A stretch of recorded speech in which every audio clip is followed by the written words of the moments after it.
हम बात कर लेते हैं इसकी डीमेरिट की। तो इनका डीमेरिट क्या था? तो डीमेरिट ये था कि उस समय जो है बस कुछ ही वो ट्राइड बना पाए। देखें ना आपने, 4 ही ट्राइड बना पाए, तो फ्यू ट्राइड्स ही उस समय बना पाए थे। ठीक।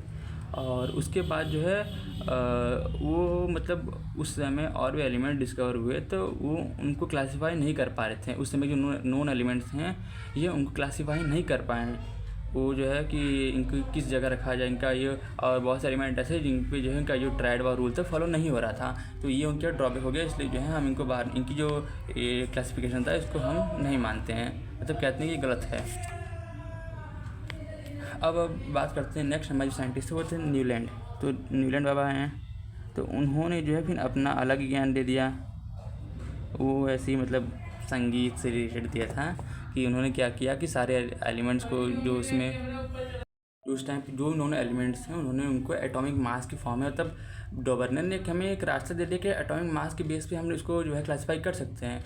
इन्होंने क्या किया कि उन्होंने उन्हीं के तरीक़ों को आजमाया, उन्हीं को, ये अगले स्टेप था इनका कि मतलब ये गवर्नर के ही सक्सेसर बन गए एक तरह से देखा है, क्योंकि उन्होंने एटॉमिक मास के बेस पे लाया था।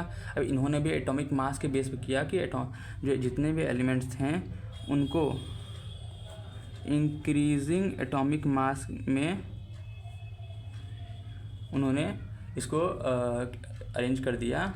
और उन्होंने ये बताया कि हर एक फर्स्ट एलिमेंट की प्रॉपर्टी जो होती है वो 8th एलिमेंट से मैच करती है। जैसे कि हमारा म्यूज़िक में होता है कि हर पहला जो नोट होता है म्यूज़िकल नोट में, जो पहला होता है जैसे सा रे गा मा पा धा नी, तो 1 2 3 4 5 6 7 हो गया। उसका जो 8वां आएगा वो वापस सा आता है, तो हर पहला 8वां से मैच किया। उन्होंने उस समय क्या किया, जितने भी एलिमेंट थे उनको जो है बताया, नंबर लिख देते हैं 1 2 3 4 5 6 7।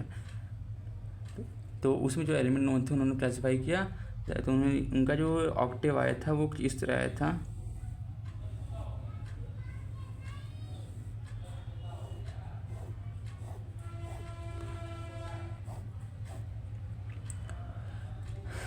हाइड्रोजन, उसमें हीलियम, तो उसमें नोबल गैसेस की रिसर्च नहीं हुई थी, मतलब फाउंड नहीं हुआ था।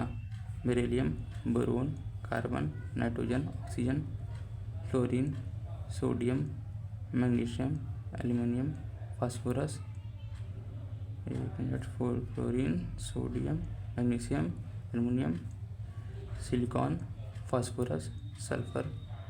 वो सिर्फ कैल्शियम तक ही डिस्कवर कर पाए थे, मतलब उनका अप्लाई हो पाया था, उसके बाद वो जो है कर ही नहीं पाए थे। और यहाँ साइड में लिख लीजिए, छोड़िए सर। तो ये उनका ऑक्टिव था कि हाइड्रोजन की फ्लोरीन प्रॉपर्टी आपस में मैच हो रही थी, देन लिथियम की, सोडियम की, पोटेशियम की, बेरिलियम, मैग्नीशियम, मतलब देख रहे हैं। देखिए ये पहला है, इसके लिए 8वां ये होगा। फ्लोरीन के लिए 8वां क्लोरीन से, कहीं ना कहीं अगर फ्लोरीन की प्रॉपर्टी क्लोरीन से मैच करिए हाइड्रोजन के फ्लोरीन से, तो हाइड्रोजन की प्रॉपर्टी क्लोरीन से भी मैच होगी। ऐसे यहाँ पे भी है कि अगर लिथियम के लिए इसका 8वां एलिमेंट सोडियम है और सोडियम के लिए पोटेशियम है, तो अगर लिथियम की प्रॉपर्टी सोडियम से मैच हो रही है सोडियम की पोटेशियम से, तो लिथियम की पोटेशियम से मैच होगी। वही तरह इसी तरह यहाँ पर भी है। ठीक है, ये मतलब तो मतलब ये जो है उनका जो लॉ था वो सिर्फ कैल्शियम तक ही लग पाया, उसके बाद जो इनका लॉ फेल कर गया, उनका वो आगे बता ही नहीं पाए। लेकिन इसका एक मेरिट ये था कि उन्होंने पहले ये थे जो इन्होंने एलिमेंट्स को टेबल के फॉर्म में उन्होंने बनाया था, इससे कि थोड़ा स्टडी ईजी हो गया। अब बात करेंगे डीमेरिट की,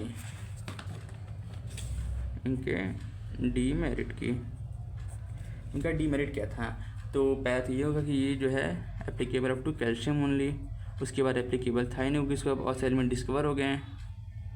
applicable up to calcium only, मतलब कैल्शियम तक ही एप्लीकेबल रहा, ये हो गया।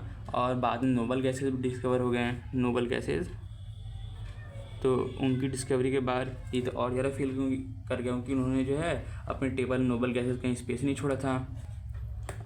ये हो गया ये हो गया हमारा न्यूलैंड लॉ ऑफ ऑक्टेव्स। तो अब हम बात करते हैं अगले साइंटिस्ट की, जो थे लोथर मेयर्स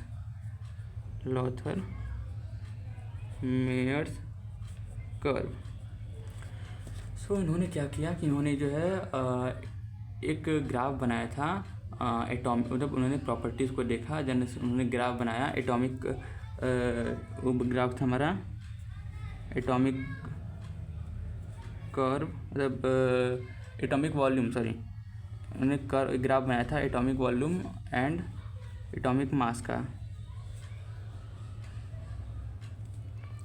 एटॉमिक वॉल्यूम है एटॉमिक मास का ग्राफ बनाया था उस समय जितने भी एलिमेंट्स हैं, और उन्होंने देखा कि जो एलिमेंट इनकी प्रॉपर्टी सेम है, मैं एक ग्राफ बना दे रहा हूँ, मतलब इनकी प्रॉपर्टी सेम है, उनकी पोजीशन सेम, लाइक अगर कोई एलिमेंट जिसकी वो दूसरे एलिमेंट्स की, एक मिनट, कोई मान लो एलिमेंट है सोडियम है एंड पोटेशियम है, इन दोनों प्रॉपर्टी सेम है, तो ग्राफ में टॉप पे आ रहे हैं, ठीक है। या फिर हमारा बेरिलियम है और मैग्नीशियम है, तो बेरिलियम मैग्नीशियम क्या है कि इनकी प्रॉपर्टी सेम होती है, तो ये ग्राफ के मिडिल पे आ रहे थे, मतलब इस तरह से। तो मैं ग्राफ बना दे रहा हूँ इसका,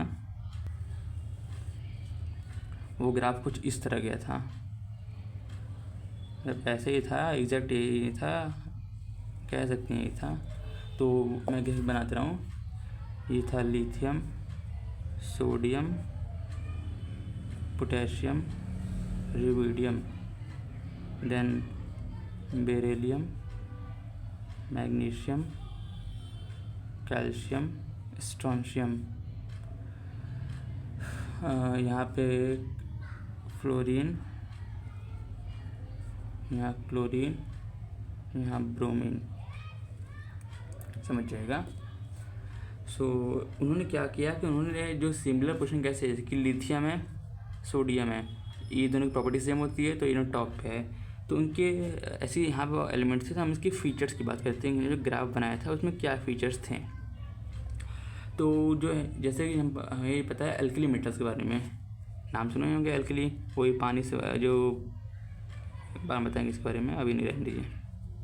एल्कली मेटल्स है, तो जो एल्कली मेटल्स है यानी कि जो हमारे ग्रुप कौन सा ग्रुप, फर्स्ट ग्रुप के, ग्रुप 1 के जो एलिमेंट होते हैं एल्कली मेटल्स जो बोलते हैं, तो वो हमारे पीक पोजीशन पे थे,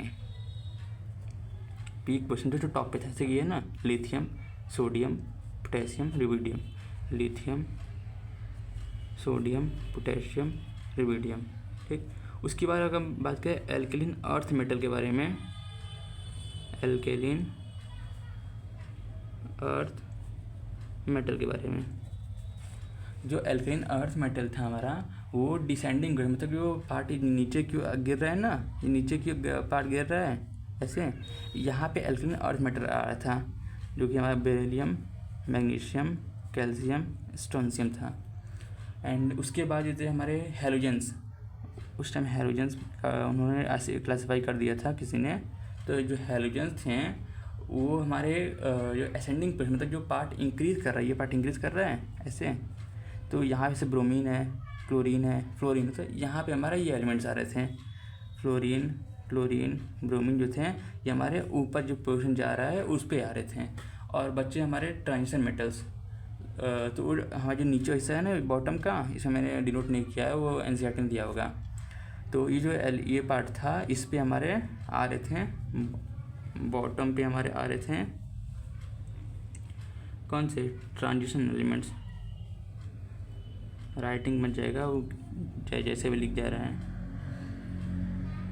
तो ये हमारा एल्कली मेटल का पीक पोजीशन हो गया, ये एल्कली अर्थ मेटल जो था हमारा वो डिसेंडिंग पोजीशन हो गया, डिसेंडिंग, और ये जो था हमारा ये हेलोजन से ना, हेलोजन हमारा असेंडिंग पे आ रहा था, ठीक। अब लेकिन हाँ बात करते हैं, लेकिन इससे जो है, लेकिन कर्व तो ऐसे टेढ़ा मेढ़ा है, तो उस पर क्या था कि सारे एलिमेंट्स को कि ये याद करना बहुत डिफिकल्ट था कि सारे एलिमेंट्स का कहाँ कहाँ पर है पोजीशन। तो और एक बात बताते हैं, बेरिलियम जो होता है उसे जो है, बेरिलियम को हम एल्कलीन, इस सेकेंड ग्रुप का एलिमेंट कहते हैं, लेकिन इसको एल्कलीन अर्थ मेटल नहीं कहते हैं। ये जो एल्कलीन अर्थ मेटल नहीं कहते हैं, ये बात रख लीजिए, ये क्वेश्चन आता है इससे। तो पहली बात तो हम जैसे मैंने यहाँ बता दिया कि एटॉमिक वॉल्यूम के बारे में, कि ये एटॉमिक वॉल्यूम का कर्व था, और एटॉमिक मास का मैंने एक चीज़ बताया नहीं कि एटॉमिक वॉल्यूम होता क्या है। एटॉमिक वॉल्यूम होता है कि एक एटम का वॉल्यूम नहीं है। देखिए एटॉमिक, कुछ सोचेंगे कि एटॉमिक वॉल्यूम मतलब हो गया एक एटम है उसका कितना वॉल्यूम होगा, ये नहीं होता है। एटॉमिक वॉल्यूम का मतलब होता है कि हमारे पास लेट सपोज एक मोल कोई एलिमेंट है, एक मोल एलिमेंट जो होता है तो उसकी जो वॉल्यूम जितना ऑक्यूपाई करेगा उसे कहते हैं एटॉमिक वॉल्यूम, ना कि एक एटम का। ये नहीं कि पता चला कि एक एटम का वॉल्यूम जो होता है 4/3πr³ फॉर्म हो गया, सर्कुलर होता है ना, और लोग बोलेंगे कि ये हो गया एटॉमिक का वॉल्यूम, लेकिन नहीं, ये एटम का वॉल्यूम है। एटॉमिक वॉल्यूम होता है कि एक मोल एलिमेंट जो होंगे उनकी वॉल्यूम जितना होगा वो होता है। तो एटॉमिक वॉल्यूम था एटॉमिक मास, इसका कार्बन उन्होंने बनाया था, ठीक है। तो उनका ड्रॉबैक यही था कि उस समय मतलब ये कर्व इतना ईजिली याद करना बहुत ज़्यादा प्रॉब्लम वाली बात थी, तो इसलिए इनको भी कंसिडर नहीं किया गया।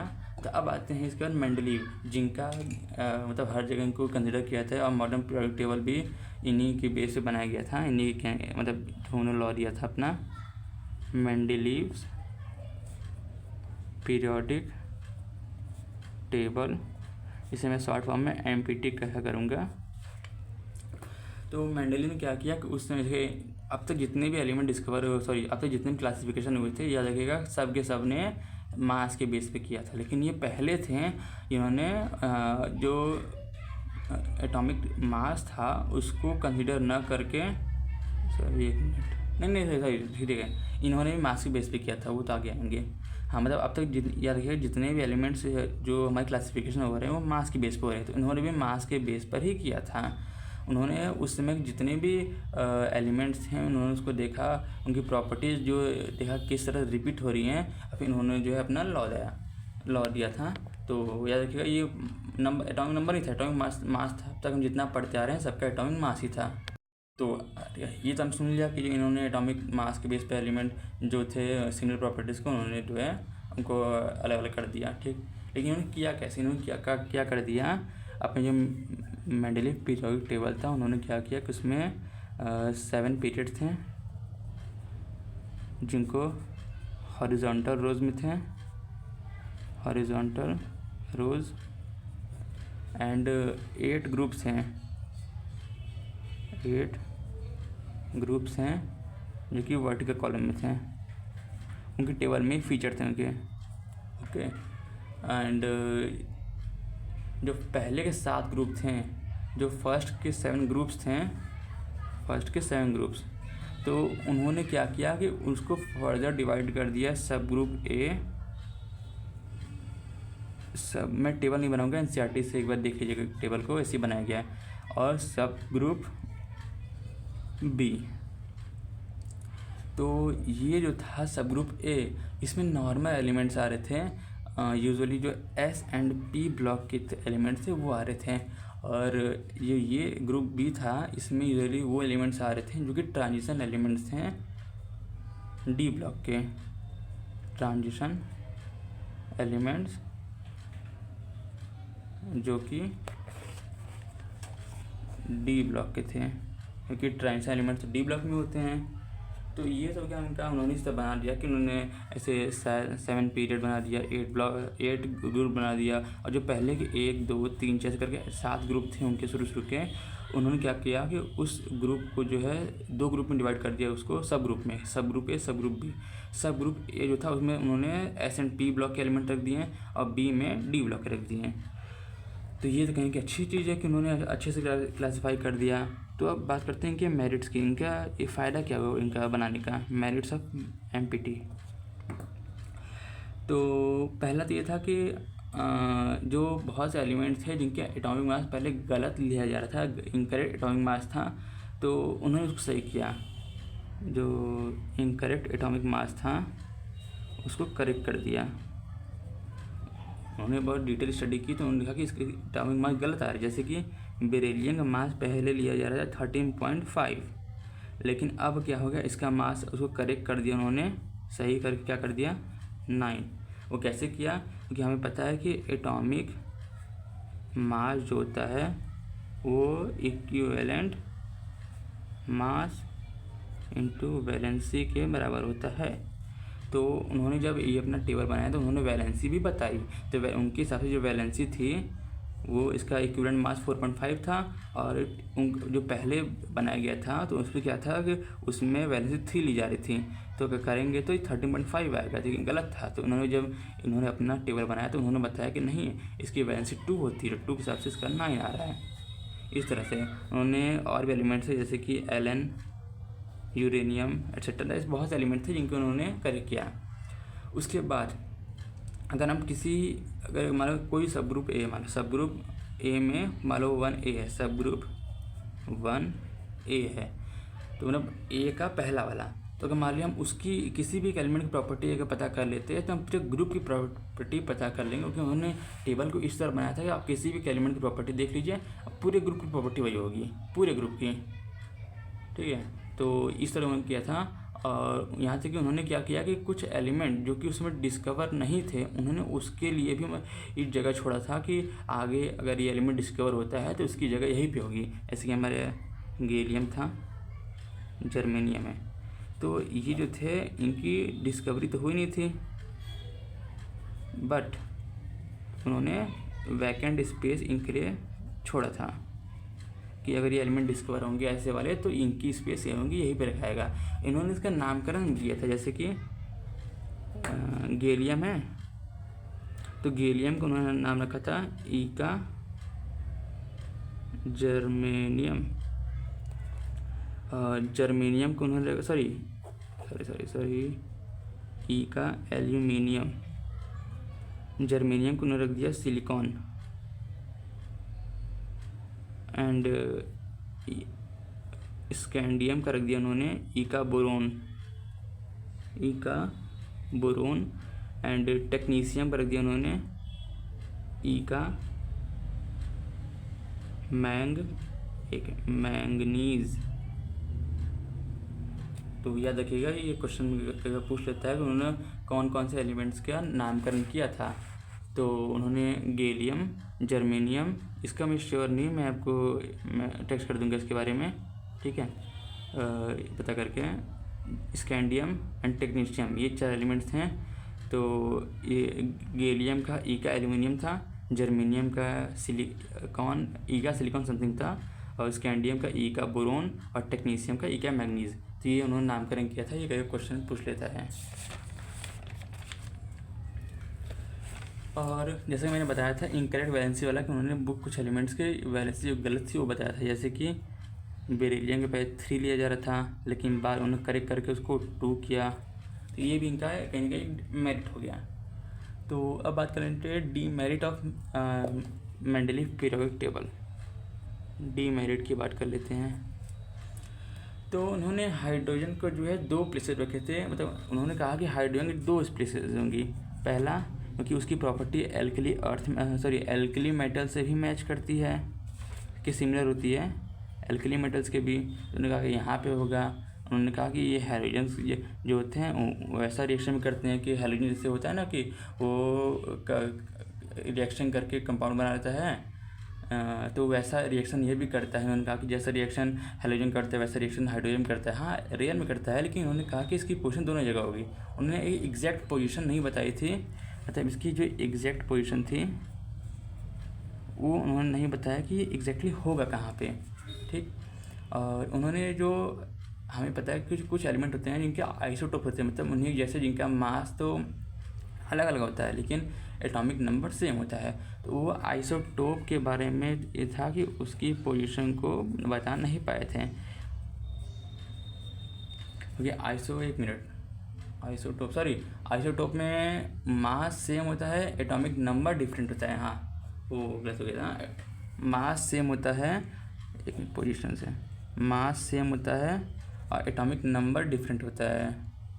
हाँ नहीं, एक मिनट हाइड्रोजन 1 H12 H2N3, हाँ ठीक है। हाँ नहीं, वो मुझे बोला, जैसे कि भाई हाइड्रोजन है, इसके 3 आइसोटोप होते हैं, 1 1 1, इसका मास एक का 1 होता है, एक 2 का 3 है।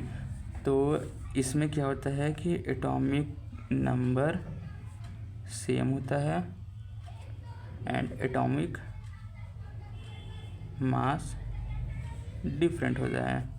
तो इसका एटॉमिक मास डिफरेंस है। उन्होंने क्या किया कि इन तीनों का अलग अलग पोजीशन बताया, मैंने एग्जैक्ट पोजीशन नहीं बताया कि कहाँ रखना चाहिए, सही नहीं बताया, तो इसलिए भी लॉ फेल कर गया। मतलब पहला क्या था, हाइड्रोजन की पोजीशन नहीं बता पाए, दूसरा हमारा जो आइसोटोप था उसका पोजीशन नहीं बता पाए थे, तीसरा उन्होंने जो है कुछ जो एलिमेंट्स उनकी जो प्रॉपर्टीज़ हैं वो रिपीट हो रही थी, तो उनका रिपीटेशन का कारण नहीं बताया कि एलिमेंट्स की प्रॉपर्टी रिपीट क्यों हो रही है। मतलब इसे पीरियोडिसिटी कहते हैं कि भाई पीरियोडिसिटी का मतलब होता है कि एलिमेंट्स की प्रॉपर्टी जो रिपीट हो रही है, तो उन्होंने इसका रीज़न नहीं बताया था, इसलिए फेल कर गया। एंड जो इंक्रीजिंग ऑर्डर होता है एटॉमिक मास का, वो कहीं जगह फॉलो नहीं हुआ था, जिसे एनोमलस पेयर कहते हैं, एनोमेलस पेयर। मतलब इन्होंने ये जो है इंक्रीजिंग इन्होंने क्या कहते हैं एटॉमिक मास के बेस पे इसको इंक्रीजिंग ऑर्डर में रखा था, वो कहीं जगह फॉलो नहीं हुआ। फॉर एग्जांपल कोबाल्ट है, निकल है, इसका एटॉमिक मास होता है 58.9, इसका होता है 58.6, लेकिन इसको जो है पहले रखा गया था कोबाल्ट से, मतलब कोबाल्ट को पहले रखा गया था निकल से, इस कोबाल्ट को इस निकल से पहले रखा गया, जबकि इसका मास ज़्यादा है, इसको बाद में आना चाहिए। फॉर एग्जाम्पल यहाँ कोबाल्ट या निकल है, ठीक है, तो उन्होंने कहा कि ये रखना चाहिए इसको, उन्होंने इस तरह किया, लेकिन इसको रखना चाहिए था ऐसे, इनके हिसाब से उन्होंने मास के हिसाब से किया, तो निकल पहले यहाँ चाहिए, कोबाल्ट बाद में यहाँ चाहिए, लेकिन उन्होंने ऐसे रखा तो इसका रीज़न नहीं दे पाए, इसलिए गलत हो गया, ये हो गया। तो इस तरह से इनका भी लॉ ख़त्म होता है। और कुछ एलिमेंट और थे, जैसे कि हमारे इसमें एक और नोट करिए, कोबाल्ट निकल हो गया, और टेल्यूरियम और आयोडीन। तो टेल्यूरियम में क्या था, इसका मास आता है 127.6, इसका आता है 127। तो देखा जाए तो टेल्यूरियम जो है पहले रखना चाहिए, लेकिन आयोडीन को पहले रखना चाहिए, लेकिन आयोडीन पहले ना के बाद में आ रहा था, और टेल्यूरियम पहले आ रहा था, तो एक यहाँ भी फेल कर गया। तो एक कोबाल्ट निकल में, दूसरा टेल्यूरियम आयोडीन में, और तीसरा आर्गन पोटेशियम में, कि इसका 39.9 होता है, इसको अप्रॉक्स 40 बोल देते हैं, इसका 39 था। तो हम जो है आर्गन को पहले रखे, पोटेशियम को बाद में रखा, ऐसा क्यों रखा उन्होंने इसका रीज़न नहीं बताया। फिर थोरियम था, और हमारा ये TS और P दो एलिमेंट थे, तो इनका 231 होता है, इसका 230 होता है, तो उन्होंने इसका भी रखा, इसको पहले रखा, इसको बाद में रखा, तो इन्होंने इसका रीज़न भी नहीं बताया कि उन्होंने ऐसा क्यों किया। तो इस तरह से इनका ये लॉ होता है, फेल हो जाता है। तो अब बात कर लेते हैं अगले मोज़ले का। नेक्स्ट हमारे मोज़ले, नाम था अजीब है, करंट साइंटिस्ट हैं। मोज़ले का एक्सपेरिमेंट, एक बार बताऊंगा, ये वाला पार्ट ऊपर थ्योरी पोर्शन है, तो इसमें रटने वाला जा रहा है, लेकिन इसमें ज़्यादा रटने का नहीं है। इसमें यह है कि जो एक्सेप्शन थे उन्होंने उनका लॉ फेल किया, तो क्यों किया था वहाँ देख लेना है, और डोबर्ने का ट्राइड देख लेना है।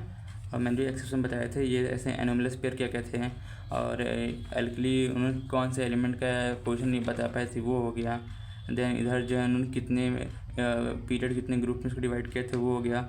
और ये वाला पीरियड जो था कि फीचर में एल्कली मेटल कहाँ थे, ये पोजीशन था, ये याद कर लीजिए, रस्म याद करने वाला नहीं है, ये याद कर लीजिएगा।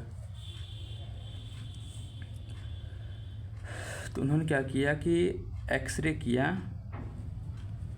एक्सरे प्रोड्यूस किया, मतलब अलग अलग आइटम्स हैं, उनमें से एक्सरे इलेक्ट्रोमैग्नेटिक वेव या रेडिएशन जैसे एक्सरे एक टाइप होता है उसका, उन्होंने वो पास कराया अलग अलग आइटम से।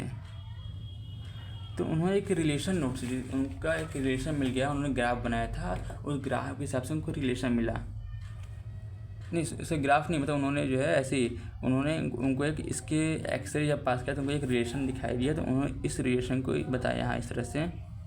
तो यहाँ पे मैं बताऊँगा अभी वी क्या है, सब क्या है। ये वी हमारा फ्रीक्वेंसी है कि कितने फ्रीक्वेंसी की लाइट उस पर गिराई गई है, जेड एटॉमिक नंबर है, ठीक है। और अगर इसको हम सॉल्व करेंगे तो यहाँ हमारा एक कांस्टेंट आ जाएगा Z-B। तो A और B ये हमारे कुछ कांस्टेंट है, तो इसका जो हम ग्राफ बनाए थे, उन्होंने बनाया था इसके बेसिस पे, वो कुछ इस तरह आया था, ये लिखा है। तो सॉल्व करेंगे तो रूट बी बराबर AZ माइनस AB,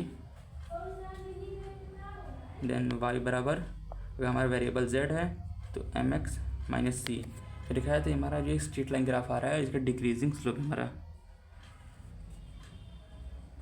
ये हो गया। तो जो कि ये वाला पार्ट हमारा ए बी है और ये हमारा रूट वी का कर्व है, ये जेड का है मतलब एटॉमिक नंबर का स्लोप है। एक स्ट्रेट लाइन आ रहा था मतलब जब उन्होंने फ्रीक्वेंसी और एटॉमिक नंबर का ग्राफ बनाया था पास करके। तो ये हो गया, मतलब इसमें ज़्यादा कुछ नहीं है। मोजले का ये एक्सपेरिमेंट था कि हमारा जो फ्रीक्वेंसी होता है वो एटॉमिक नंबर के डायरेक्टली प्रोपोर्शनल होता है और कुछ में कॉन्स्टेंट आगे पीछे होता है। तो इस पार्ट में क्वेश्चन कैसे बनता है, फॉर एग्जांपल मैंने कह दिया कि एक्सरे जो है प्रोड्यूस कराया गया है एक एलिमेंट से जिसका एटॉमिक नंबर हमें दिया है जेड। मान लीजिए एटॉमिक नंबर हमें दिया हुआ है जेड, तो उस पर जो फ्रीक्वेंसी गिराई गई थी लाइट की फ्रीक्वेंसी वो हमारी 4000 हर्ट्ज थी। तो हमें बोलेगा भैया जेड की वैल्यू पता करिए, हमें ग्राफ दे दिया है इस तरह से 45 डिग्री का एंगल बना के कि अब आप बताइए कि हमारे z की वैल्यू क्या होगी। तो हमें पता है कि रूट जेड बराबर ए जेड माइनस ए बी। अब क्वेश्चन देख रहे हैं कि 45 डिग्री है तो tan 45 कितना होता है, tan 45 होता है हमारा 1। तो यानी कि हमारा और डिक्रीजिंग ग्राफ है तो ए बी मतलब हमारा जो ये माइनस ए बी वाला पार्ट है उसकी वैल्यू हो जाएगी -1। ये माइनस ए बी वाला पार्ट है, माइनस ए बी कहाँ से आया था, अगर हम यहाँ पे इसको प्लस कर देंगे, सॉरी यहाँ प्लस कर देंगे तो हमारा सी क्या आ रहा है, इसको ढंग से लिखता हूँ ए जेड माइनस ए बी था। तो अगर स्लोप देखा, स्लोप हमारा माइनस ए बी जो सी की वैल्यू है इसको प्लस से लिखेंगे तो सी की वैल्यू हमारी क्या आ गया माइनस ए बी आ रही है, मतलब डिक्रीजिंग स्लोप है हमारा। तो यहाँ पे अगर हम स्लोप देखें tan, इसको हम tan थीटा बोलते हैं, तो स्लोप की वैल्यू माइनस ए बी जो कि -1 के बराबर आ रही है। तो स्लोप हमारा -1 हो गया। अब हम इसको जो है इस इक्वेशन में पुट करेंगे तो हमें जो है पता है कि फ्रीक्वेंसी की वैल्यू 400 है, रूट 400 बराबर हमें एक वैल्यू तो पता है नहीं, तो सॉरी एक वैल्यू एक वैल्यू ना क्वेश्चन में एक वैल्यू गिवन नहीं है, मैं दे देता हूँ एक वैल्यू 1। तो यहाँ पे अगर हम पुट करेंगे तो ए जेड माइनस ए बी, तो ए जेड ए की वैल्यू 1 हो जाएगी इंटू जेड माइनस, अगर ए बी की वैल्यू लिखा है तो हमारा -1 पहले से है, सॉरी ये माइनस ए बी की वैल्यू है ना, माइनस ए बी की वैल्यू -1 हो गई। इसको सॉल्व करें 20, ये आएगा 1 बराबर जेड बराबर 21, ये हो गया। मतलब इस तरह के क्वेश्चन इससे पूछे जाते हैं। तो मोजले के एक्सपेरिमेंट के बाद मतलब इन्होंने मोजले ने क्या किया था कि एटॉमिक नंबर के बेस पे किया था, तो मोजले का जो एक्सपेरिमेंट था उसके बाद जो है साइंटिस्ट ने क्या किया एटॉमिक नंबर को ही मोर फंडामेंटल प्रॉपर्टी माना एटॉमिक वेट से। एक्सपेरिमेंट कुछ था नहीं, बस एक्सपेरिमेंट उन्होंने क्या किया कि फ्रीक्वेंसी एक सर्टेन फ्रीक्वेंसी की लाइट सर्टेन फ्रीक्वेंसी के एक्सरे जो है प्रोड्यूस किया था एटम से एटॉमिक नंबर के इंक्रीजिंग ऑर्डर में। तो उन्होंने देखा कि ग्राफ जो हमारा स्ट्रेट लाइन आ रहा है, मतलब कहीं ना कहीं उन्होंने देखा कि जो प्रॉपर्टी होती है हमारी, अगर कहीं ना कहीं सेम ही एक्सरे प्रोड्यूस करने की प्रॉपर्टी तो हमारी सही आ रही है, क्योंकि इसमें कहीं भी कोई डिमेरिट नहीं आ रहा है। ये इसका दिखा है एकदम स्ट्रेट लाइन ग्राफ आ रहा है, तो ये हमारी अच्छी बात है कि स्ट्रेट लाइन ग्राफ आ रहा है, तो इसी प्रॉपर्टी से इनकी प्रॉपर्टी जो है वो सही जा रही है। ठीक है, तो यानी कि इनका इसलिए जो है हम एटॉमिक नंबर को ही फंडामेंटल प्रॉपर्टी आगे से लेके चलने लगे हैं, क्योंकि इसका ग्राफ स्ट्रेट आ रहा, कहीं भी इसमें जो है कोई डिफेक्ट नहीं आ रहा था। तो ये सब देखते हुए फिर हमारा बनता है मॉडर्न पीरियोडिक टेबल। इन सब को मिला के इन सभी के लॉ को देखते हुए फिर हमें बनता है पीरियोडिक टेबल। तो मॉडर्न पीरियोडिक टेबल में क्या के हिसाब से जो ये लॉ था मॉडर्न पीरियोडिक लॉ, पहले यहाँ लॉ लिख लीजिए, लॉ लिखते हैं मॉडर्न पीरियोडिक लॉ। तो इसमें क्या था फिजिकल और केमिकल प्रॉपर्टीज जो थी एलिमेंट्स की, वो हमारा पीरियोडिक फंक्शन ऑफ एटॉमिक जो है फिजिकल और केमिकल प्रॉपर्टीज थी वो एटॉमिक नंबर पे ही कि एटॉमिक नंबर के बेस पे रिपीट हो रही, मतलब पीरियोडिसिटी उसमें आ रही थी। जैसे कि एटॉमिक नंबर को कोई दिया है तो उसमें एटॉमिक नंबर से हम एलिमेंट्स को क्लासीफाई कर देंगे तो हमें दिख जाएगा कि एक सर्टेन एटॉमिक नंबर के बाद एलिमेंट्स की physical and chemical property repeat हो रही है। तो यही इसका मतलब था मॉडर्न पीरियोडिक लॉ का। तो मॉडर्न पीरियोडिक लॉ क्या था, मॉडर्न पीरियोडिक टेबल की बात करते हैं। मॉडर्न पीरियोडिक टेबल की बात कर लेते हैं। तो ये जो मॉडर्न पीरियोडिक टेबल था वो हमारा उसमें मॉडर्न पीरियोडिक लॉ के बेस पे था, और उसमें क्या था एलिमेंट्स को उनके इंक्रीजिंग एटॉमिक नंबर के फॉर्म में रखा गया था। इसमें 7 पीरियड्स थे और 18 ग्रुप्स थे, और इसको 4 ब्लॉक में डिवाइड किया गया था, SPDF 4 ब्लॉक में डिवाइड किया गया था। अब मैं इसको बता दे रहा हूँ उसके कुछ के बारे में। ये पीरियड 1 है, सॉरी ये पीरियड नंबर है 1 2 3 4। यहाँ पे उसका नाम क्या है, उसमें कितने एलिमेंट्स हैं और उसका फर्स्ट एलिमेंट क्या है एंड लास्ट एलिमेंट क्या है, ये मैं बता दे रहा हूँ उसमें।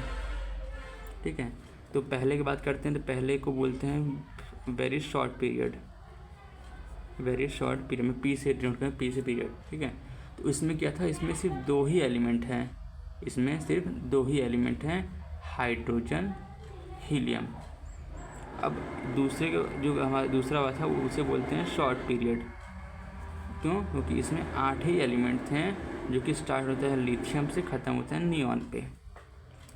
जो हमारा इसके बाद आता है इसे भी शॉर्ट पीरियड ही बोलते हैं, क्योंकि इसमें हमारे 8 एलिमेंट इसमें भी थे जो कि हमारे सोडियम शुरू होते हैं, आर्गन पे ख़त्म होते हैं। एंड देन ये 5 6 7 ऐसे 7 पीरियड थे। ठीक है, तो इसके बाद जो है ये जो था ऐसे पीरियड नंबर 5 इसको बोला गया, 6 बोला गया। ये 4th वाले को भी 1 मिनट, हाँ ठीक है। अब ऐसे इसको पीरियड नंबर ये इन सबको शॉर्ट पीरियड बोला गया था, शॉर्ट पीरियड 6 तक इनको शॉर्ट पीरियड बोला गया था, क्योंकि इसमें भी 8 एलिमेंट थे, इसमें भी 8 एलिमेंट थे। 3 में भी 4, 2 में भी, 3 में भी, 4 में 5, इन सब में 8 एलिमेंट थे। तो ये मैं बता दिया है। इसमें कहाँ से कहाँ तक था, तो इसमें जो हमारा पोटेशियम था, के नहीं, हाँ के ओनली, पोटेशियम से लेके क्रिप्टॉन तक था। ऐसे हमारा छठे में भी आता है। हम बात करें 7वें की, तो 7वें को बोलते हैं वेरी लॉन्ग पीरियड। क्यों? क्योंकि इसमें आते हैं 32 एलिमेंट, एफ ब्लॉक के आते हैं 32 एलिमेंट आते हैं। हमारा मॉडर्न पीरियोडिक टेबल का फीचर्स किसमें सब क्या होगा, इसमें 7 पीरियड थे 1 2 3 4 5। पहले को वेरी शॉर्ट कर, उसके बाद क्योंकि इसमें 2 एलिमेंट थे, उसके बाद छठे तक उसको बोला गया था हमारा शॉर्ट पीरियड, क्योंकि इसमें 8 एलिमेंट थे। लास्ट वाले को वेरी लॉन्ग पीरियड बोला गया था, क्योंकि उसमें 32 एलिमेंट थे। तो यहाँ पे हमारा ये काम खत्म होता है। अब हम बात कर लेते हैं इसके लेंथेनाइड। इसमें आप NCERT बुक में लिखेंगे तो उसमें पूरा दिया हुआ है कि क्या कौन सा ग्रुप है, क्या है, कैसे दिया हुआ है। ठीक है, मुझे पीरियोडिक टेबल तो पढ़ाने को नीड है नहीं, मैं आपको बता देता हूँ लेंथेनाइड सीरीज़, मतलब बता देता हूँ इसके बारे में। कि पहला बता देता हूँ एस ब्लॉक के बारे में। तो एस ब्लॉक एलिमेंट्स में जो होता है हमारा, इसमें 2 आते हैं, फर्स्ट सेकंड। ठीक है, तो पहले बोलते हैं एल्कली मेटल, इसको बोलते हैं एल्कलिन अर्थ मेटल। ठीक है, तो लेकिन हाँ ये बात याद रखिए, ये एक्सेप्शन है कि बेरिलियम हमारा अर्थमेटिक एल्कलिन अर्थ मेटल नहीं है। ओके, एंड हीलियम, तो अब देखा जाए हीलियम की बात की जाए तो अगर हमने पहले का थोड़ा भी अगर आपको कन्फिग्रेशन आता होगा तो देखा, हम एस ब्लॉक कैसे कहते हैं किस एलिमेंट को कोई एस ब्लॉक का है, उसका जो कन्फिग्रेशन करते हैं तो उसमें अगर लास्ट एलिमेंट अगर एस में आ रहा है तो हमारा एस ब्लॉक में जाएगा। जैसे होता है ना 1s 2s 3s2 3p6 4s2 4p6 SS 1s 2s 2p 3s, हाँ SS PS PS D 3D, ये ट्रिक होता है। SS PS PS DPS DPS ऐसे करके ट्रिक बनता है। तो अब इसमें 1 लिखिए, 2 लिखिए, ये दोनों साथ में 2। अब यहाँ 3 3 3 सर यहाँ 4, 1 minute, 1s 2s 2p 3s 3p यहाँ 4s, एस गेन लिखे 1s 2s 3s 4s, यहाँ 5s यहाँ 6s। अब p गिनिए, p 2p 3p 4p 5p, d गिन लीजिए, यहाँ पे हो गया 3d, यहाँ हो गया 4d। ऐसे फिर वापस इसके बाद देखिए DPS हो गया। अब उसके हम बढ़ते हैं FDPS पे। ये तरीका होता है, अगर याद नहीं है तो ये ट्रिक से याद कर सकते हैं। अगर हम कॉन्फ़िगरेशन करते हैं हीलियम का तो 1s2 ये होता है, उसमें 2 ही एलिमेंट होते, 2 ही इलेक्ट्रॉन होते हैं, तो 1s2 हो रहा है तो लास्ट इलेक्ट्रॉन S में ही आ रहा है। इसको जाना चाहिए S ब्लॉक में, लेकिन जा नहीं रहा है, ये जा रहा है हमारा P ब्लॉक में जा रहा है। क्यों? क्योंकि इसकी प्रॉपर्टी होती है वो नोबल गैसेस वाली प्रॉपर्टी होती है, इसकी वजह से इसको हम जो है P ब्लॉक में रखते हैं। तो ये जो होते हैं S ब्लॉक के elements, they are soft element, ये बहुत सॉफ्ट होते हैं, इनको नाइफ से भी हम कट कर सकते हैं और इनका शाइनी अपीयरेंस होता है, शाइनी अपीयरेंस होता है। उसके बाद जो है इनका low melting point and boiling point होता है, मतलब ये बहुत ही कम टेम्परेचर को मेल्ट करने की चाहिए होगा, बॉयल करने के लिए भी। और बात कर लेते हैं इलेक्ट्रो पॉजिटिव एलिमेंट की, मतलब जिसके पास सबसे ज़्यादा ये पॉजिटिव कैरेक्टर वाला होगा, तो सीजियम है मोस्ट इलेक्ट्रो पॉजिटिव, ठीक। और सोडियम होता है वो नेचर में सबसे ज़्यादा पाया जाता है, मोस्ट एबंडेंट इसे बोलते हैं, सबसे ज़्यादा पाया जाता है।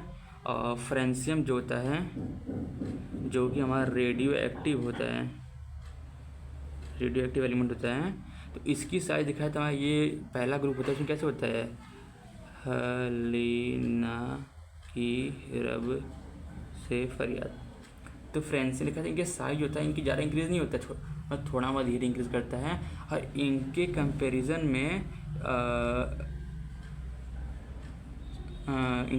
में इस जो इनकी आयोनाइजेशन एनर्जी होती है,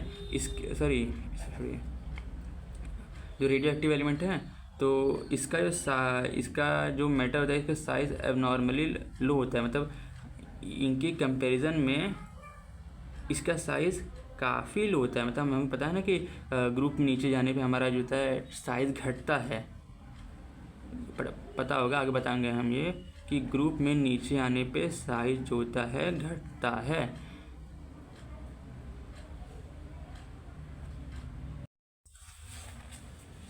तो अब बात कर लेते हैं इसकी, हम कहाँ थे, हम लास्ट वाली वीडियो में थे, हम फ्रेंसियम पे। तो फ्रेंसियम का हाई आयोनाइजेशन एनर्जी होता है देन सीजियम से।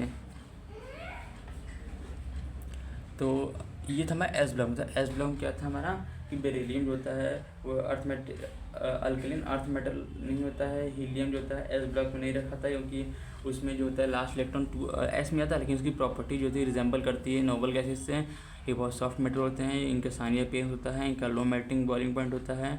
और सीजियम होता है ज़्यादा इलेक्ट्रोपॉजिटिव मेटल है, सोडियम उससे ज़्यादा पाया जाता है नेचर में, ये इनकी प्रॉपर्टी हो गई। फ्रेंसियम की आयोनाइजेशन एनर्जी जो होती है वो फ्रेंसियम की सीजियम से कम होती है। अगला बात करते हैं ग्रुप की मेटलॉइड की। तो मेटलॉइड अक्सर क्वेश्चन पूछ देता है कि एक बार कि बताइए इसमें से कौन से मेटलॉइड हैं। तो germanium, arsenic, selenium, antimony, tellurium, polonium, ये हो गए। और भी हमारे होते हैं, और नहीं इतने हमारे मेटल हो गए, मेटलॉइड हो गए सब हमारे। मतलब ये याद रखने वाली चीज़ है कि ये हमारी जो होते हैं सब मेटलॉइड होते हैं। अब कुछ मेटल ऐसे होते हैं जो कि लिक्विड मेटल बोलते हैं, मतलब वो पानी के लिक्विड फॉर्म में होते हैं, जैसे कि सीजियम, फ्रेंसियम, गैलियम, ये हो गया।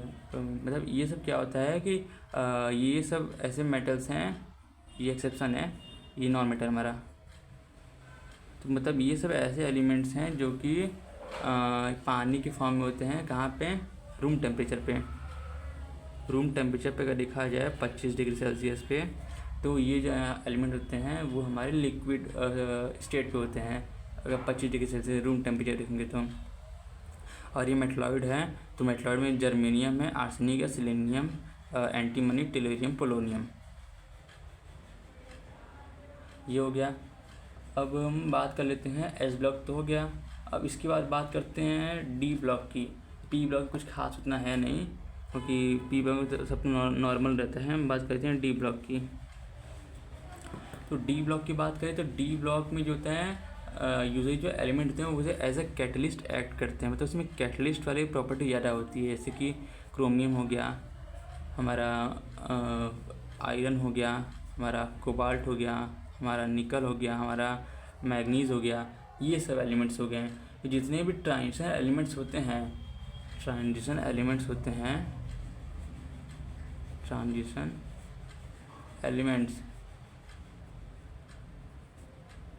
उसमें जो है हम 3 को इंक्लूड नहीं करते हैं, जिंक, कैडमियम, Hg। ये जो एक्सेप्शन होता है कि जिंक, कैडमियम और मरकरी जो होता है, हम इनको ट्रांजिशन एलिमेंट में नहीं, ग्रुप डी के एलिमेंट हैं लेकिन ट्रांजिशन एलिमेंट में उसको नहीं मानते हैं। और इसका रीज़न ये है कि इनके जो कन्फिगरेशन करते हैं तो इनका जो इलेक्ट्रॉन पूरा फुली फिल्ड होता है, जबकि आप जितने भी ट्रांजिशन एलिमेंट देखेंगे उनमें जो इलेक्ट्रॉन होता है फुली फिल्ड नहीं होता है, चाहे वो डी ऑर्बिटल का। लेकिन इसमें क्या होता है कि फुली फिल्ड होता है, इसके जो है हम इसको ट्रांजिशन मेटल में काउंट नहीं करते हैं, हालांकि इसको डी ब्लॉक काउंट करते हैं। और तो अब एक कुछ क्वेश्चन कर लेते हैं। तो हमें पता है कि मेटल जो होते हैं यूजुअली हाई टेम्परेचर होते हैं, मेटल्स जनरली मेल्ट करते हैं हाई टेम्परेचर पे, ठीक है। तो बताइए इनमें से सबसे ज़्यादा मेल्टिंग पॉइंट किसका होगा? Caesium, mercury, silver, gallium. तो ये सबसे ज़्यादा इसका मेल्टिंग पॉइंट किसका होगा? तो इस क्वेश्चन को करने के लिए देखिए मैंने ऊपर बताया था आपको कि जो रूम टेम्परेचर पे लिक्विड फॉर्म होते हैं, caesium, francium, gallium, mercury and bromine. तो अगर हम देखें सीजियम को, मरकरी को, गैलियम को, ये सब लिक्विड स्टेट होते हैं, ठीक है। ये सब लिक्विड स्टेट होते हैं तो इनका मेल्टिंग पॉइंट थोड़ा लो ही रहेगा, और ये लिक्विड स्टेट नहीं रहता है तो हमारा यही हो गया आंसर। इस तरह से सिंपल सी बात है कि यूजुअली हाई टेम्परेचर मेल्ट होते हैं। अब हमारा सिल्वर जो होता है वो हाई टेम्परेचर मेल्ट होता है, क्योंकि ये सीजियम और ये सब जो होते हैं वो हमारे रूम टेम्परेचर लिक्विड बन जाते हैं। मेल्ट होना क्या होता है? मेल्ट होना मतलब कि लिक्विड बन जाना, ये हो गया ना, लिक्विड टाइप मटेरियल बन जाना। ये तो पहले से इसके सब 25 डिग्री पे बन जा रहे हैं, इसको बहुत ज़्यादा टेम्परेचर चाहिए, तो हमारा ये आंसर रहेगा। तो ये तो हो गया। अब बात कर लेते हैं स्क्रीनिंग इफेक्ट की। तो स्क्रीनिंग इफेक्ट क्या होता है? स्क्रीनिंग इफेक्ट, तो स्क्रीनिंग इफेक्ट को मुझसे बताते हैं, जैसे कि कोई ये हमारा न्यूक्लियस है, ठीक है, जो कि पॉजिटिव चार्ज होता है, ये हमारा एटम है, तो ये सेल से मतलब मान लीजिए इलेक्ट्रॉन से 2 यहाँ पे, 1 2 3 4 5 6 7 8 ये हो गया, और ये हो गया तीसरा सेल, ठीक है, यहाँ पे इलेक्ट्रॉन है। स्क्रीनिंग इफेक्ट क्या होता है कि ये हमें जो सबसे ज़्यादा आउटर मोस्ट इलेक्ट्रॉन होता है एटम का, उस पर दिखाई देता है कि इसमें क्या होता है। देखिए ये है न्यूक्लियस की तरफ अपने अट्रैक्टिव फोर्स लगा रहे हैं, ठीक है, और ये जो होते हैं पता होगा कि 2 लाइक चार्जेस अब एक दूसरे को रिपेल करते हैं। तो ये भी इलेक्ट्रॉन तो दोनों एक जैसे हैं, तो ये दो एक दूसरे के ऊपर जो है रिपल्सिव फोर्स लगाएंगे, तो इसको इधर ढकेलेगा, ये इसको इधर ढकेलेगा। तो ये इनके में 2 फोर्स लगता है। तो यानी कि अगर हम नेट फोर्स की बात करें, नेट फोर्स की, तो हमारे अट्रैक्टिव फोर्स हो गया जो कि हमारा न्यूक्लियस लगा रहा है, और नेट फोर्स रिपल्सिव मतलब जो इलेक्ट्रॉन लगा रहे हैं, तो वो गया हमारा net repulsive force, net attractive force. तो इन दोनों का अगर हम इनका डिफरेंस निकालेंगे तो हमारा क्या आएगा? वो आ जाएगा हमारा नेट फोर्स। तो यहाँ पर जो फोर्स लग रहा है, तो इसमें क्या था, ये जो फोर्स ऑफ अट्रैक्शन है जो कि वैलेंस सेल है, इस के इलेक्ट्रॉन पर जो महसूस हो रहा है, फील हो रहा है, वो कम हो जाता है। मतलब कि ये क्या कर रहे हैं, कम तो हो जाएगा ना, इलेक्ट्रॉन जो होते हैं इस पर फोर्स लगा है, तो कहने कि ये अट्रैक्टिव फोर्स जिसको अपनी तरफ खींचता है वो कम हो गया, क्योंकि इसमें कुछ माइनस और कम ही हो जाएगा ना। तो यानी कि स्क्रीनिंग इफेक्ट ये होता है कि जो न्यूक्लियस की वजह से आउटर मोस्ट वैलेंस इलेक्ट्रॉन पे जो फोर्स लगता है वो स्क्रीन ऑफ हो जाता है, मतलब कि कम हो जाता है, क्यों? क्योंकि इसके इनर में ऑर्बिटल में जितने भी इलेक्ट्रॉन हैं उन इलेक्ट्रॉन की वजह से फोर्स लग रहा है, तो सब उसको रिपेल कर रहे हैं, दूर भगा रहे हैं, और तो इस केसिंग का जो अट्रैक्टिव फोर्स कम हो जाता है, तो हम इसी फिनोमेना को बोलते हैं स्क्रीनिंग इफेक्ट। क्या बोलते हैं? Screening effect. मतलब कि हमने पढ़ा, ये देखा कि न्यूक्लियस होता है इस इलेक्ट्रॉन के ऊपर अपना अट्रैक्टिव फोर्स लगा रहा है। अगर अट्रैक्टिव फोर्स लगा रहा है और इलेक्ट्रॉन एक दूसरे के ऊपर अगर रिपल्सिव फोर्स लगा रहे हैं, तो ये इसको इधर रिपेल कर रहा है, इसको इधर रिपेल कर रहा है, ठीक है। अगर हम नेट फोर्स की बात करें तो हमारा attractive force match net repulsive force हो जाएगा। और रिपल्सिव फोर्स की अगर देखा जाए तो ये कहीं ना कहीं जो है इस रिपल्सिव फोर्स के आने से हमारा अट्रैक्टिव फोर्स की नेट फोर्स है, जो कि अट्रैक्टिव फोर्स होगा, उसकी वैल्यू कम हो जाएगी, क्योंकि न्यूक्लियस फोर्स बहुत ज़्यादा होता है। इसलिए हम कह सकते हैं कि ये फोर्स अट्रैक्टिव होगा और इलेक्ट्रॉन फोर्स थोड़ा कम होता है, तो इसलिए अल्टीमेटली अट्रैक्टिव फोर्स होगा, लेकिन इसकी वैल्यू थोड़ी कम हो जाएगी, ठीक है। वैल्यू कम हो गई। अगर जब ये वैल्यू कम हो गई तो इससे इसका अट्रैक्शन कम होगा, तो इसकी वजह से इसकी जब फोर्स कम लगे, इससे इसी फिनोमेना को हम बोलते हैं स्क्रीनिंग इफेक्ट, ठीक है। यानी कि नेट फोर्स ऑफ अट्रैक्शन जो होता है वो कम हमें फील होता है वैलेंस इलेक्ट्रॉन पे, और क्योंकि इनर ऑर्बिटल में इलेक्ट्रॉन होते हैं उसकी वजह से इस फिनोमेना को बोलते हैं स्क्रीनिंग इफेक्ट। ये हो गया। अब इस पर हम इसी की बात नहीं करते, इसकी बात करें। हमारी ये शेल नहीं है हमारा, ठीक है, ये शेल नहीं है बाहर वाला, ताकि इस इलेक्ट्रॉन लिखा है, इस पर इधर से लग रहा है, इस पर इधर से लग रहा है, तो कहीं फोर्स तो लग रहा है ना। तो इसको बोलते हैं हम effective nuclear charge, sorry screening effect. हमारा अगला टॉपिक है इफेक्टिव न्यूक्लियर चार्ज। तो जो नेट फोर्स ऑफ अट्रैक्शन होता है about the outer most electron is हमेशा कम होता है एक्चुअल फोर्स। मतलब कि हमने क्या पढ़ा था, ये न्यूक्लियस है, न्यूक्लियस पे जो फोर्स लग रहा है, ये फोर्स मान लीजिए पहले था एफ ए था। अब क्या इलेक्ट्रॉन की वजह से यहाँ पे रिपल्सन भी आ गया, तो ये पहले से तो इसकी पहले एफ ए थी नेट फोर्स की। अब क्या होगी, नेट फोर्स की value F attraction minus F repulsion होगी। मतलब कहीं ना कहीं इस पर जो है हमारा नेट फोर्स ऑफ अट्रैक्शन कम हो गया, नेट फोर्स ऑफ अट्रैक्शन कम हो गया। तो उस पर जो है हमारा जो नेट इस पर फोर्स लग रहा है, जो नेट फोर्स लग रहा है F A minus F R, उसको हम effective nuclear force of attraction बोलते हैं। और ये जो नेट फोर्स होता है वो इफेक्टिव न्यूक्लियर चार्ज की वजह होता है। उस पर नेट न्यूक्लियर चार्ज लगता है, इफेक्टिव न्यूक्लियर चार्ज उसे बोलते हैं। ऐसे जो नेट पे चार्ज लग रहा है उसे इफेक्टिव न्यूक्लियर चार्ज बोलते हैं। और इसकी वजह से इस इफेक्टिव न्यूक्लियर चार्ज की वजह से जो फोर्स लग रहा है उसको इफेक्टिव न्यूक्लियर चार्ज फोर्स बोलते हैं। Effective nuclear force of attraction, sorry effective nuclear force of attraction बोलते हैं। तो उसको हम दिखाते कैसे हैं और इसको बनाते कैसे हैं, इसको इस तरह बनाते हैं। इसका ये फॉर्मूला होता है, जेड इफेक्टिव होता है इफेक्टिव न्यूक्लियर चार्ज बराबर, ये हो गया atomic number minus sigma. Sigma होता है स्क्रीनिंग कांस्टेंट। ये क्या होता है, हमारा स्क्रीनिंग कांस्टेंट होता है। तो ये हमारा एटॉमिक नंबर है, ये स्क्रीनिंग कांस्टेंट है, ये हमारा इफेक्टिव न्यूक्लियर चार्ज है। तो इसके लिए निकालने का हमारा एक रूल था, इसको बोलते हैं Slater's rule. Slater's rule no कि थोड़ा लेक्चर जो है बहुत लंबा हो गया होगा, लेकिन ज़रूरी है क्योंकि अब इतना बड़ा चैप्टर है, अब इसको समय तो लगेगा ही।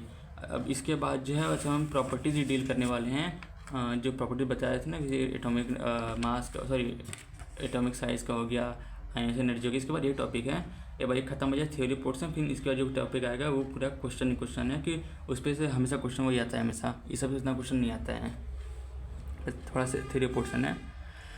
तो ना स्लेटर ने कुछ रूल दिया था हमें ये निकालने का। देखिए हमें इफेक्टिव न्यूक्लियर चार्ज निकालना है, तो हमें एटॉमिक नंबर पता होगा एलिमेंट का, बस हमें यही निकालना है, ये निकल जाएगा तो निकल जाएगा ये वाला। तो उन्होंने कुछ रूल दिया था, रूल नंबर 1। तो पहले किसी भी एलिमेंट का अगर हमें सिग्मा यानी ये स्क्रीनिंग कांस्टेंट चाहिए, तो पहले उसका हमें लिखना होगा इलेक्ट्रॉनिक कॉन्फ़िगरेशन, ठीक है। लेकिन एक्चुअल में इलेक्ट्रॉनिक कॉन्फ़िगरेशन तो होता है इस तरह से 1s 2s 2p 3s 3d 4s 4p और ऐसे होगा। तो ये इस तरह हो गया SS PS और फिर देन ये 4p यहाँ पे आता है, ठीक है, एक minute, 4p S2 S2p 3s, एक मिनट, SS PS, फिर से कहता हूँ SS PS PS DPS 1 2 3 4 5 2 3 4 हाँ 1s 2s 2p 3s 3p 4s 3d 4p 5s ये हो गया। तो इसमें क्या करेंगे कि हम इलेक्ट्रॉनिक कन्वेंशन पहले अपने ये हम पुराना तरीका है, हम इसको इसके हिसाब से लिख लेंगे। मान लीजिए कोई भी एलिमेंट है, लेट सपोज सोडियम है, उसका जगह 1s2 2s2 2p6 तो 10 11 ये हो गया, सोडियम हो गया। लेकिन इन्होंने क्या कहा कि अगर हम इलेक्ट्रॉनिक कन्फिग्रेशन पुराने तरीके से कर लिए, अपने यहाँ पुराना तरीका है इसे कर लिए, लेकिन इसको लिखेंगे कैसे, हम लिखेंगे S और P को एक साथ और हम D और F को लिखेंगे एक साथ, ठीक है, D और F को एक साथ लिखेंगे। तो अब मैं एग्जांपल बता रहा हूँ, जैसे कि यहाँ पे S S ये एक साथ हैं, सॉरी ये तीनों एक ही हो जाएगा कि S वाले एक साथ हो जाएंगे, P वाले एक साथ, ठीक है। तो जैसे कि मैं एग्जांपल से बताते रहा हूँ, लेट्स से कॉपर है 1s2 2s2 2p6 3s2 3p6 4s1। I hope कि आपने जो है सेकेंड चैप्टर एटम वाले में पढ़ा होगा कि कॉपर में होता है लास्ट में ये 4s2 ना होके 4s1 होता है, क्योंकि यहाँ पे D सबसे होता है, यहाँ पे इसकी 9 इलेक्ट्रॉन पहले था, इसमें भरे तो इसमें 9 इलेक्ट्रॉन आएगा, ठीक है, लेकिन इसमें हम 10 इसलिए भर रहे हैं क्योंकि ये मोस्ट स्टेबल रहेगा। एक्चुअल में इसको होना चाहिए इस तरह से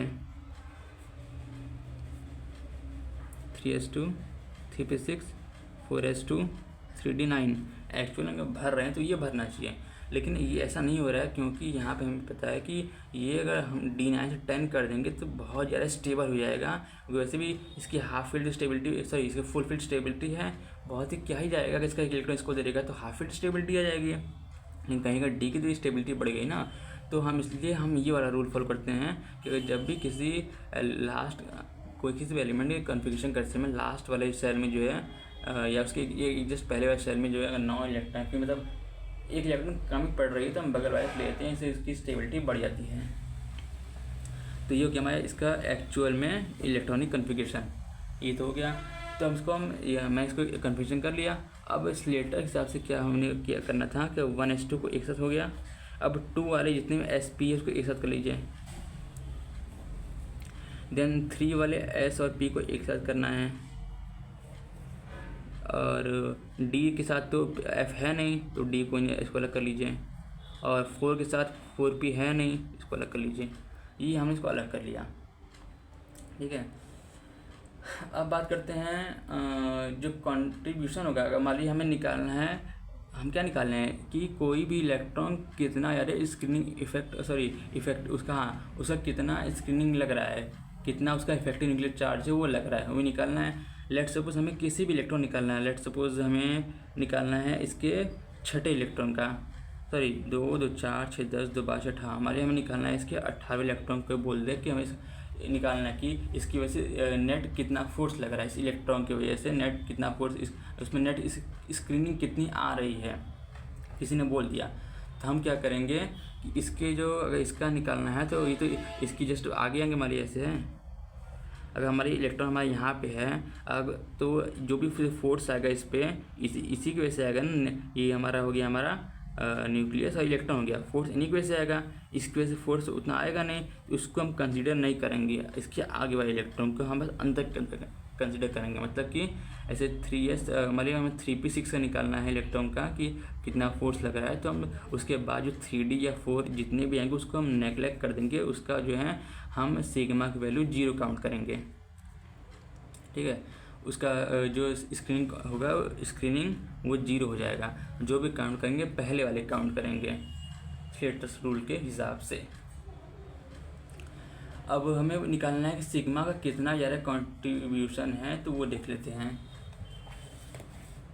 ऐसे बना लेते हैं, NS NP N-1 N-2 N-3। अगर मान लीजिए कि हमारा जो है इसमें 6 इलेक्ट्रॉन है, अगर हमें छठे इलेक्ट्रॉन निकालना है तो आगे ये है तो 3 का ही ना, ये 3 का ही, ये थर्ड सबसेल का ही ना, तो इसमें जितने भी इलेक्ट्रॉन होंगे हम उनका कॉन्ट्रीब्यूशन 0 कह देंगे, सॉरी 0.35 कह देंगे, 0.35 कह देंगे।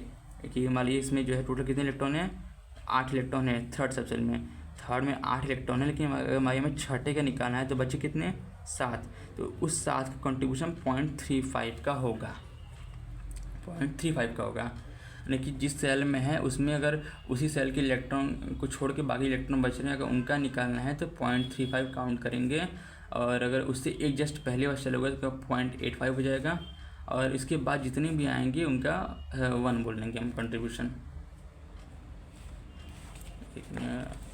इस तरह, हाँ 1 बोल देंगे। ऐसे जिस सेल में है उस सेल के इलेक्ट्रॉन